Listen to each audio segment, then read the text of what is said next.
What an epic few days. I have just finished Tower of Dawn by Sarah J Maas, and she has completely changed my whole perception of the series.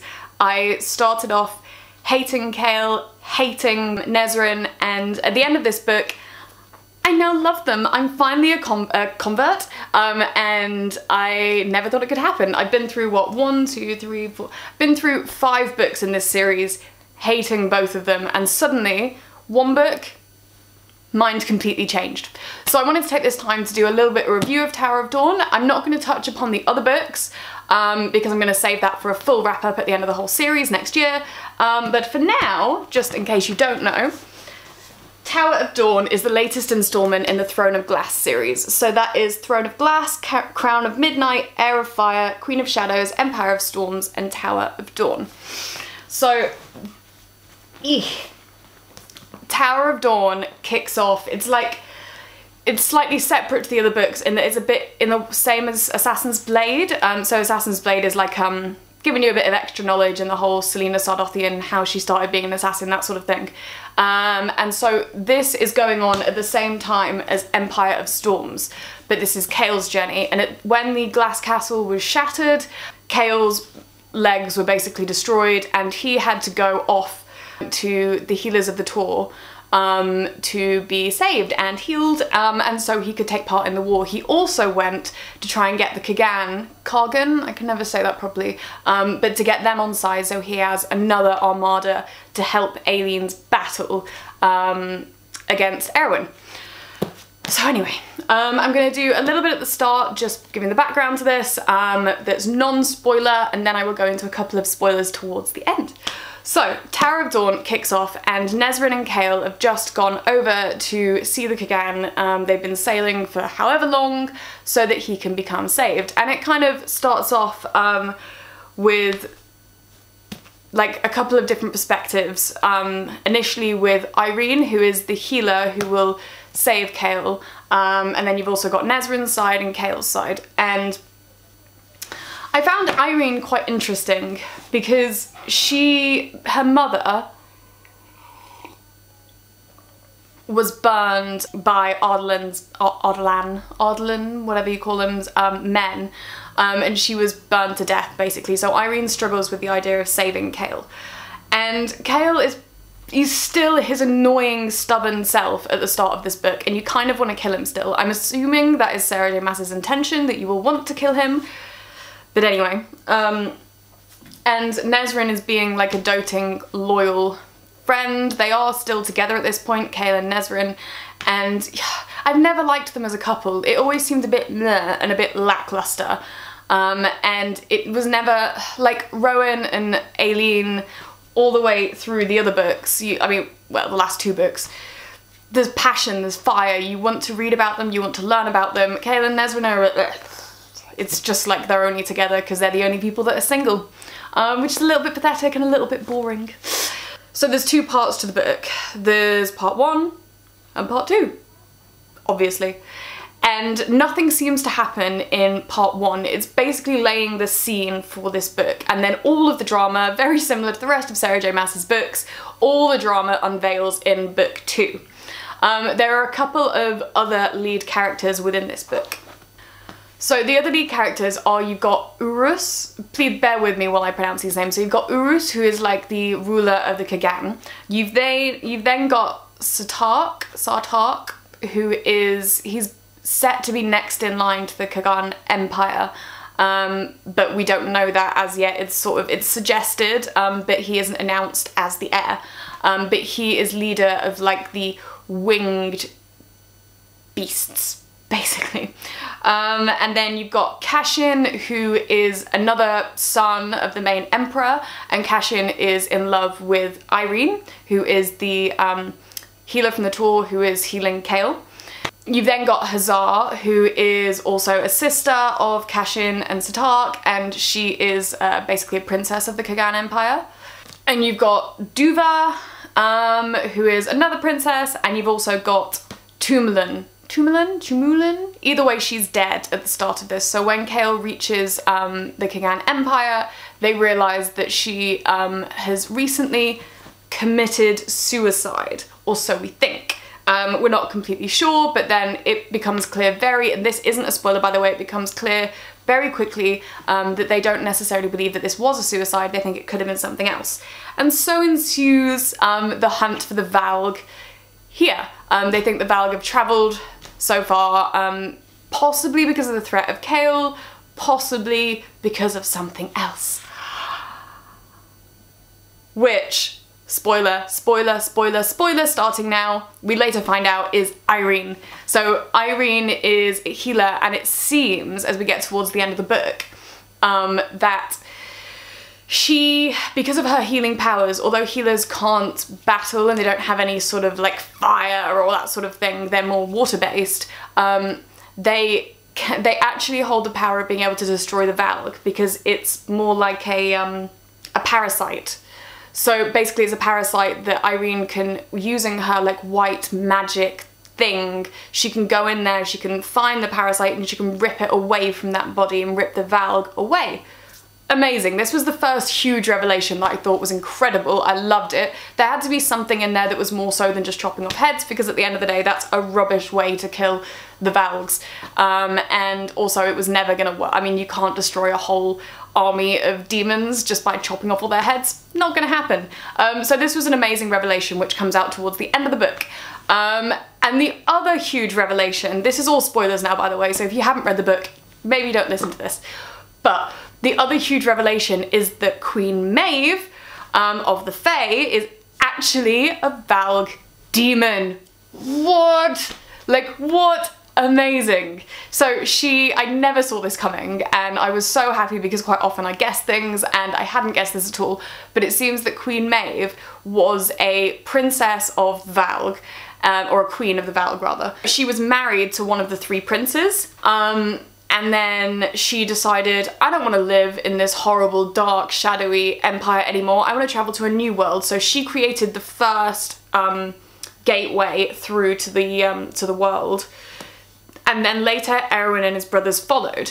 They then destroyed the princes, but not completely, because obviously we know that Erwin is now back. But what I don't understand, and this could be because I wasn't reading it properly, but what I don't understand is how this war is now going to follow out. So because we know from reading Empire of Storms that Queen Maeve now has Aelin in her grasp, or Selena. I prefer calling her Selena, so I'm going to call her Selena.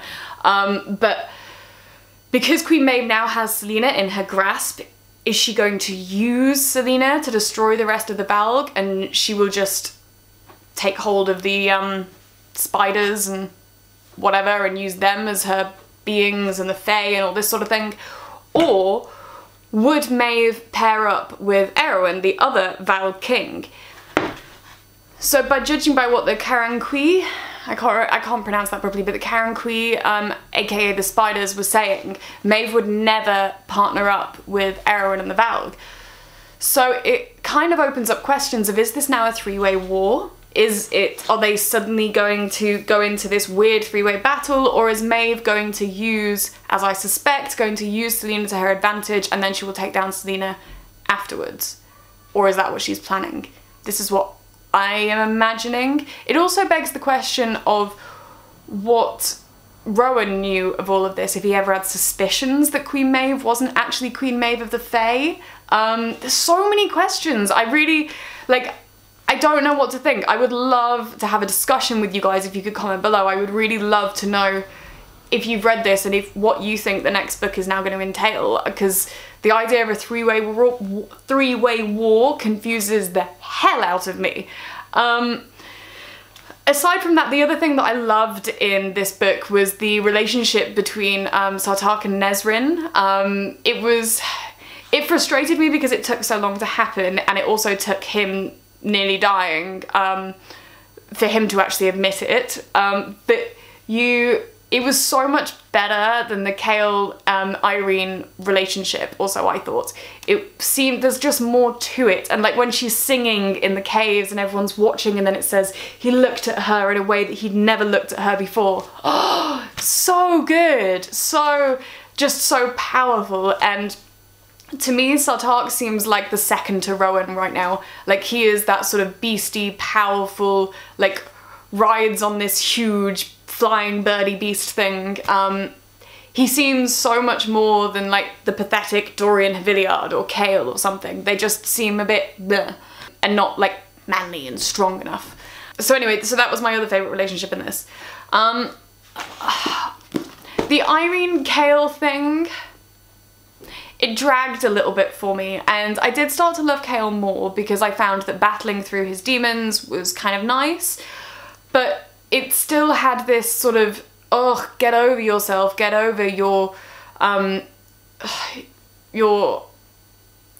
constant worry that you're doing something wrong to everybody else. Just, it kind of made me wish he was a little bit more like Selena in the fact that Selena will do anything that she wants, and she will, although she's always on the side of right, she will do whatever it takes to get there.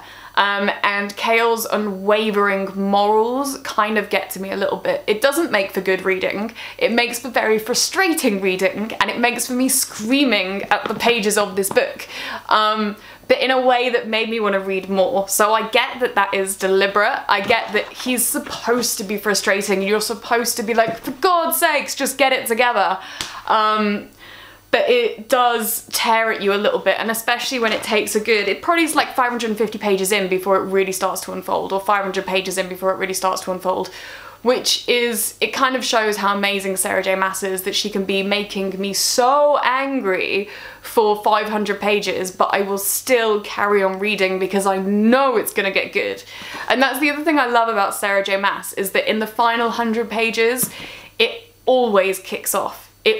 There is always some huge thing that unravels. It's not, she never dances lightly to the end of a book like so many other authors do. They tie it up really nicely. It's never tied up. There are always so many questions that get opened out towards the end that you can't quite cope.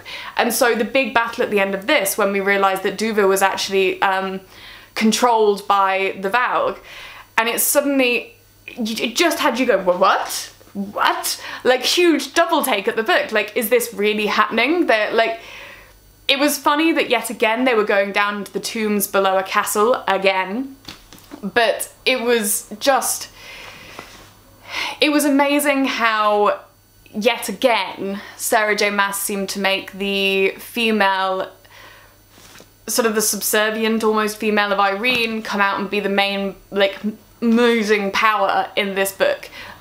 So in the huge battle, and Kale's legs go again, and he struggles to move, somehow Irene takes control of the situation and she comes out all powerful and they end up winning the day. But in this instant, Kale doesn't see it as a bad thing because now he's in love with Irene and he sees that together they are stronger, now formed by a link. That is another thing, although now I'm babbling. But this link thing, I feel like we have to stop now. I feel like we're at a point where we have to stop putting everybody who's in love with a proper, like, link, you know? Because it's not very realistic. Not that any of this fantasy series is very realistic, obviously, but I just feel like we need, like, Rowan and Aelin, yep, they're linked, they are Karanam or whatever you call it. I get that, it makes sense historically, but this new link, I can't see how it's going to play out on the battlefield, because if Irene is trying to use her powers to destroy the Valg inside individual demon people things, then how is Kale ever going to fight? And this is alluded to a little bit towards the end when Kale says they're going to have to work out some sort of rota for who's fighting at what time. But it just, you kind of already see that there's going to be some big thing in the big battle at the end where Kale or Irene realises the other one is dying, you know? There's going to be some kind of big moment, similar to in the ACOTAR series when Rhys and Feyre realise that the other one is about to die, you know? Similar to that, like talking down the bond, which makes sense because they're written by the same author and she has some similar traits going through both books. But anyway, I think I would like less physical links between people. But this is probably just because Kale and Irene still aren't my favourite people. And I kind of want to get back to Rowan and Selena. But anyway, I'm glad that Nesrin is happy, and I really liked Nesrin learning about her homeland and like being up in the mountain and that more rugged side to everything. I liked that. I'm not sure about Falcon. So the shapeshifter that they met, that it seems is a relative of Lysandra. I'm not sure about that storyline, and I'm not sure how that's going to play out and if I'm going to like it. It seems a little bit too... It seems like a stretch, and there's another bit that seems like a stretch. So Irene having met Selena, which I'm sorry was obvious from the start of the book that Selena had given her that note. It was obvious. And it seems like a bit of a stretch that both Selena and Irene would have had this previous bond, and then Falcon and Lysandra would also have this sort of, like, there are so many people in the world, it doesn't make sense that they're so linked so much. I don't know. I'm just ranting because actually I did love this book. I'm still giving it a 5 out of 5. I think it was actually one of my favourite books in the series, which is shocking considering that it doesn't have Selena in it at all, except... So you will know this because if you're still watching, presumably you have read the book. Otherwise, I have ruined a hell of a lot of it for you. But this Fireheart bit at the back of the book. So it just starts by saying they had entombed her in darkness and iron. So that wakes you up to the end of the Empire of Storms book completely, and you remember suddenly, oh yeah, oh my god, Selena has been stolen. She is like encased, and it got me so excited. And then to go on to the next page and it says the story continues in 2018. I knew it did, but don't rub it in my face. I already can't control myself. I already can't wait. I need a bit more Sarah J. Maas. And I might even have to just go and buy an Assassin's Blade just so I can read it, although it feels a bit weird to go completely back in the story now. But it might just cure my hangover, which I'm now going to have from Tower of Dawn. Anyway, I am now waffling completely. So comment below, let me know what you thought. I'm giving this a 5 out of 5 stars. I would love to talk to you about it. And remember to subscribe, and I'll be back next week, I think with a book tag next week. So, bye guys.